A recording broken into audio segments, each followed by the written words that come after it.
O que acontece na Fórmula 1 com as equipes da Fórmula 1 e seus pilotos entre as temporadas? Termina o ano, a última corrida foi em novembro, ainda em Abu Dhabi, e daí por diante o que mais acontece? Alguém vai para a pista? Algum carro anda? Spoiler! Não anda. E de onde então vêm as manchetes? Ferrari 2 segundos mais rápida e por aí vai. Quando os projetos acabam e quando eles começam? O pessoal da Fórmula 1 tira férias? Eles vão pra praia igual a gente aqui no Brasil? O que comem? O que bebem? Onde vivem? É disso que a gente vai falar hoje no Globo Repórter, quer dizer, no Splash and Go. Para isso ficar organizado, vamos dividir o vídeo em 3 partes: equipes, pilotos e a mídia especializada.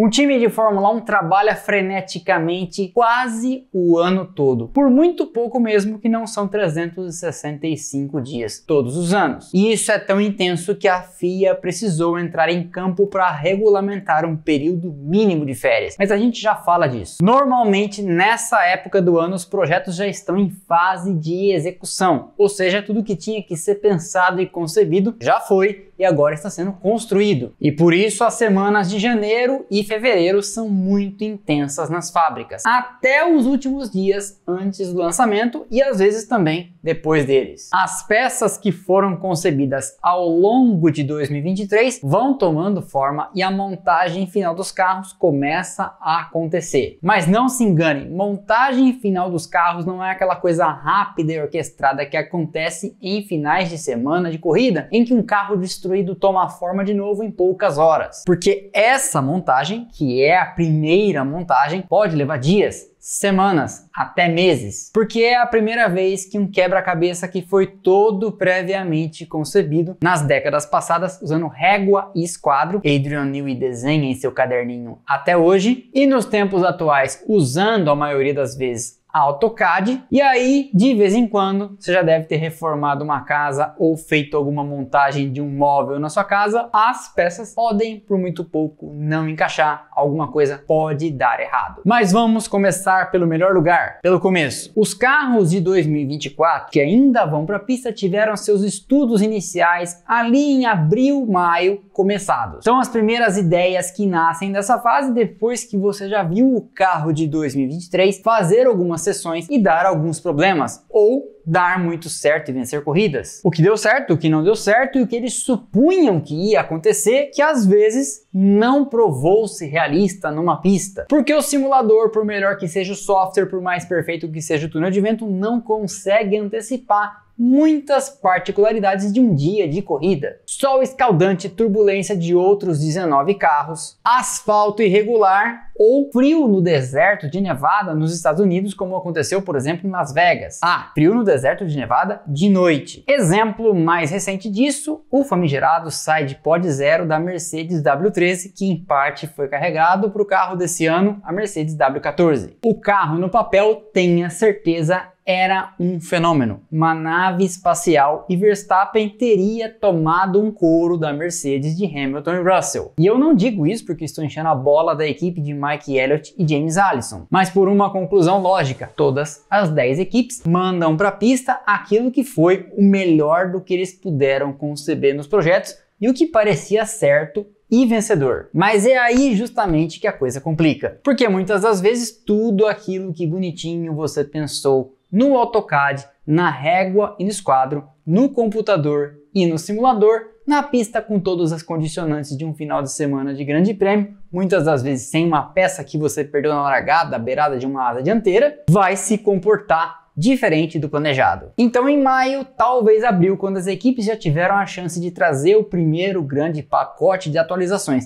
depois de ver qual era a do carro novo, em 2 semanas de testes lá na pré-temporada, mais os primeiros 4 ou 5 grandes prêmios, é dado o pontapé inicial para o novo projeto, para o carro que vem pela frente. Em paralelo a isso, segue normalmente o cronograma de desenvolvimento do carro do ano corrente. Vamos falar do carro de 2023, esse ano que acabou de acabar. Essas atualizações, em regra, vêm, como eu falei, aí nas primeiras corridas da temporada europeia, normalmente Barcelona em maio, e depois em agosto, no fim da pausa de verão depois daquelas 3 semanas em que as fábricas ficam fechadas. Nessa segunda fase, em agosto, o carro às vezes já incorpora conceitos que eles querem usar no próximo projeto. E inclusive algumas coisas você vai ver no ano seguinte. É uma forma de usar os grandes prêmios, inclusive como campo de testes, já que hoje a Fórmula 1 testa tão pouco. As primeiras ideias que você teve ali em abril e maio vão ganhando forma, vão se juntando àquilo que segue dando certo no carro atual, e em setembro, outubro termina a fase, vamos dizer assim, de concepção e começa a execução do bolo. Comparando com uma cozinha, é mais ou menos o seguinte: você decidiu o prato que vai fazer, já foi no mercado comprar os ingredientes e agora é a hora de colocar a mão na massa. Isso tudo, claro, vai depender, por exemplo, se você tá ou não brigando pelo campeonato ou por uma posição nos construtores que vai te render muita grana. Porque, por exemplo, se a briga pelo título for até o final do ano, às vezes o cronograma do carro seguinte é prejudicado em prol de seguir se desenvolvendo o carro do ano corrente para ter chance de alguma coisa. Ou como foi o caso nesse ano com Ferrari, Mercedes, Aston Martin e McLaren, em que elas seguiram não só brigando entre si por posições que valem uma baita de uma grana, como também aproveitando os últimos grandes prêmios do ano para testar soluções. E imagine então o que fez a Red Bull, que já tinha embrulhado os 2 títulos e com muita vantagem, com certeza, não duvide, também seguiu experimentando coisas por baixo da capota e às vezes também por fora dela. Então todas essas datas que eu estou dizendo aqui, claro, são uma estimativa, são uma ideia geral que pode ser diferente de equipe para equipe. Há casos, por exemplo, de times que abdicaram do desenvolvimento de um carro antes mesmo da temporada começar. Foi o caso da Haas em 2021, que avisou no final de 2020 que nada faria no carro daquele ano, 2021, porque pensava já no de 2022, dessa era atual do efeito solo. De 20 para 21, a Haas apenas atualizou o carro para que ele estivesse legal, já que o regulamento mudou sutilmente de um ano para o outro e algumas adaptações tiveram que ser feitas, mas coisa pouca. Nikita Mazepin e Mick Schumacher penaram então com um carro que andou clamorosamente lá no fundo, sem nenhuma chance de nada. Mas essa aposta acabou dando certo, porque de 3 pontos em 2020 e 0 em 2021, a Haas pulou para 37 e uma 7ª posição nos construtores em 2022. Pode ter sido um voo de galinha? Pode, porque nesse ano que acabou a Haas fez 12 pontos e foi a última de novo na tabela. Mas, pelo menos por um ano, acabou dando certo. Com tudo isso decidido, você tem um projeto nas mãos com os seus compromissos feitos. E compromisso não é levar sua avó na missa de domingo. O que significa isso? É um termo usado pelos engenheiros, inclusive em inglês, compromise, para falar das escolhas que você faz num projeto. Eu vou te dar um exemplo bem didático disso. Em 2019, a Ferrari pensou no seguinte: para o carro de 2020, a gente vai atrás de mais downforce, mesmo que isso custe um pouco mais de arrasto aerodinâmico, já que temos nesse ano um motor que nos torna praticamente invencíveis em retas. Lembra daquele motor da Ferrari em 2019? Pois é, a FIA pescou que havia algo de esquisito com as unidades de potência dos carros vermelhos que tinham um ganho de velocidade em reta abrupto. Mas pescou naquelas, né? Muito porque a Red Bull ficou buzinando na orelha deles e mandando consultas técnicas. Já falei sobre isso e se vocês quiserem, refaço o vídeo sobre o motor supostamente ilegal da Ferrari em 2019. Comente aqui na caixa. Mas enfim, então a Ferrari tinha esse motorzão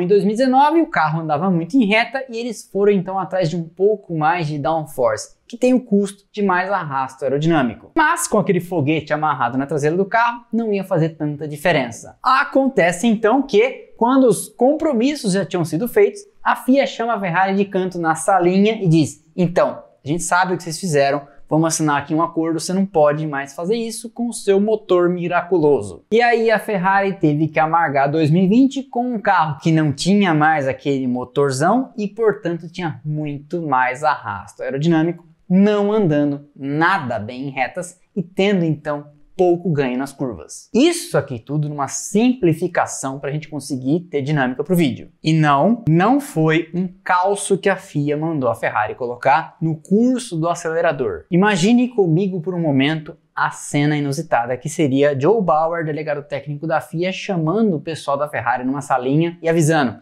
então aqui esses 2 tocos de madeira para você colocar atrás do acelerador e não poder acelerar até o máximo. Porque sim, tem gente que afirma que a FIA fez isso, colocou um calço no acelerador da Ferrari. Agora vocês torçam pro editor conseguir achar um toco de madeira com o logo da FIA, senão ele vai ter que bolar um desse aqui para jogar na edição para vocês. Tudo isso para explicar para você o que é compromisso. Pegaram a Ferrari então, com as calças curtas no tal do motor, e àquela altura o carro já tinha sido todo ele decidido. Resultado, depois de vencer 3 provas em 2019, a Ferrari não vence nenhuma em 2020 e é sexta nos construtores. Então, feitos os compromissos, decidido como vai ser o carro, começa a hora da execução do projeto. Isso pode ser complicado se a sua equipe estiver, por exemplo, trocando de fornecedor de motores. Porque aí o fornecedor que vem não vai querer começar a te passar muitas informações sobre o futuro motor antes da hora. E você vai ter que atrasar a tomada de algumas decisões, os compromissos, enquanto tem que esperar para saber onde vai passar seu duto de escapamento, sua tubulação elétrica, hidráulica e etc. E isso tem também evidentes repercussões aerodinâmicas. Um motor faz muita diferença no empacotamento da traseira. É por isso que a gente até hoje vê frequentemente algumas equipes mostrando mock-ups, não carros de verdade,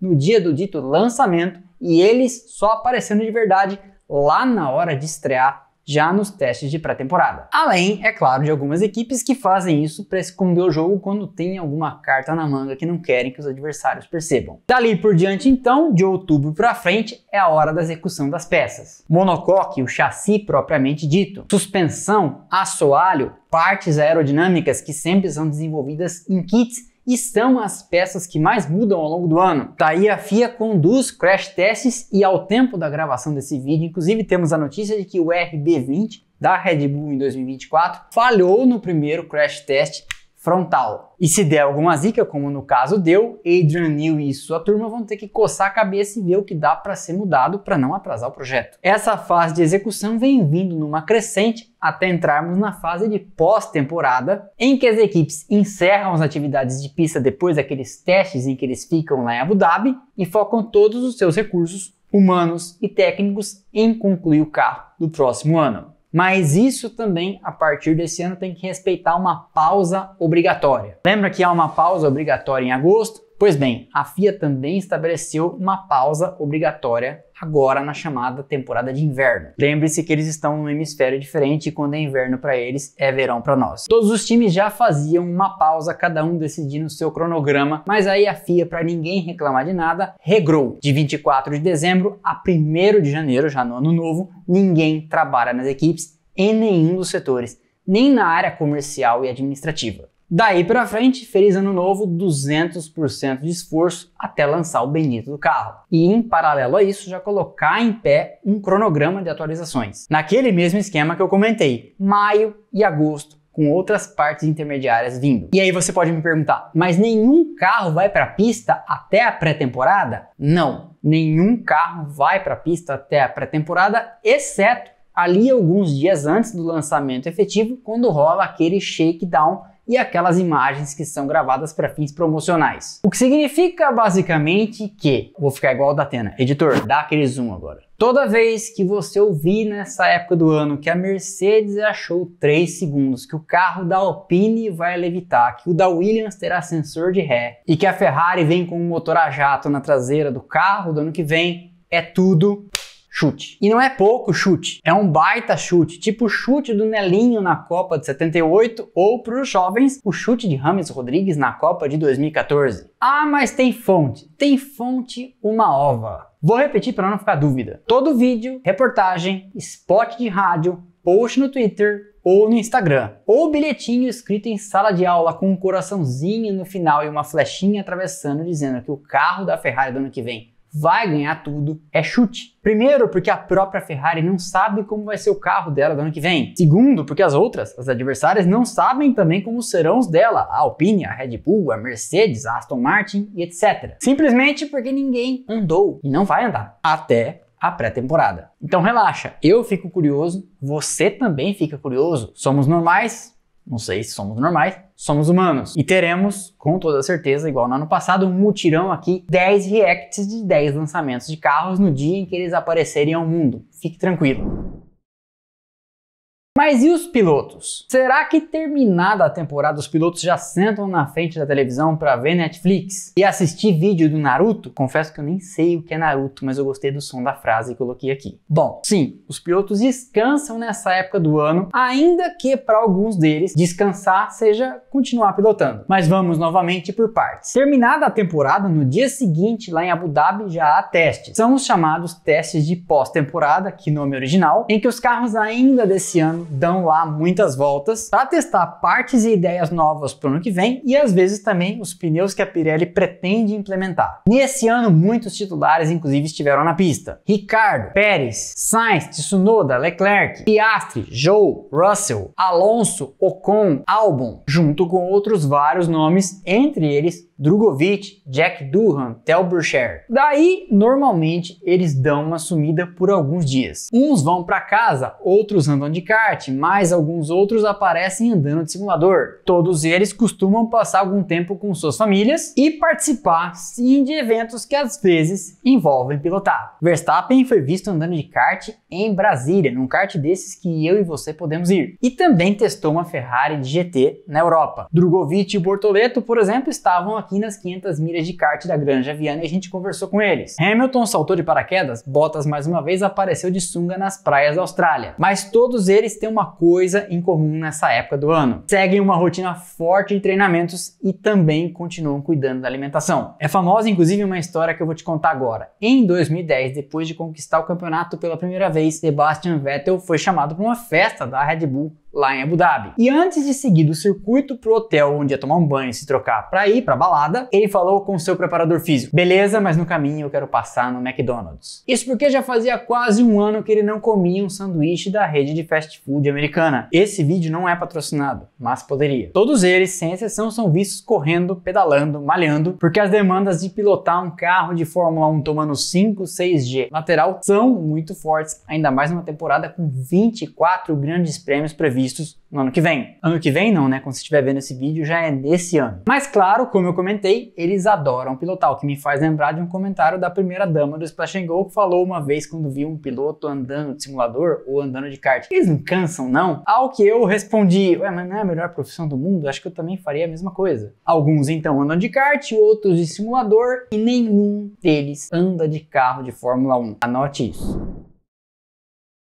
E a mídia? Quando eu falo da mídia, eu estou falando como um todo da TV, rádio, jornais, revistas e também nós, a galera das redes sociais, YouTube, Instagram, Twitter, TikTok. Bom, aí cada um faz o que acha melhor. Eu, por exemplo, terminei de escrever um livro que será lançado no primeiro trimestre. Adoro a liberdade dessa época do ano em que é possível falar com mais calma de outros temas, fora um pouco do batidão treino livre, classificação, corrida, live e já começa a outra semana novamente com a mesma coisa. Nessa época do ano dá pra gente contar histórias diferentes, como eu contei a história da Shadow, vou deixar o link aqui embaixo na descrição. Ou no ano passado, por exemplo, em janeiro, contei a história do Dakar. Tô pensando inclusive em republicar esse vídeo. Mas claro, como eu comentei, em fevereiro estamos de volta com o cronograma de lançamento dos 10 carros por aqui. Não se preocupe, falaremos de todos. Mas assunto nunca falta, quer dizer, pelo menos aqui. Esse foi então mais um episódio do Splash & Go no YouTube. Eu espero que vocês tenham gostado. Deixa o like, é de graça, não custa nada e ajuda demais o canal. Quebra essa pra mim. E eu te vejo aqui nos próximos vídeos lá no Instagram, Twitter, TikTok e Telegram do canal, onde tem bastante conteúdo diário. Se você quiser receber notificação dos nossos vídeos no instante em que eles vão pro ar, também aqui embaixo temos os nossos links para os grupos de Telegram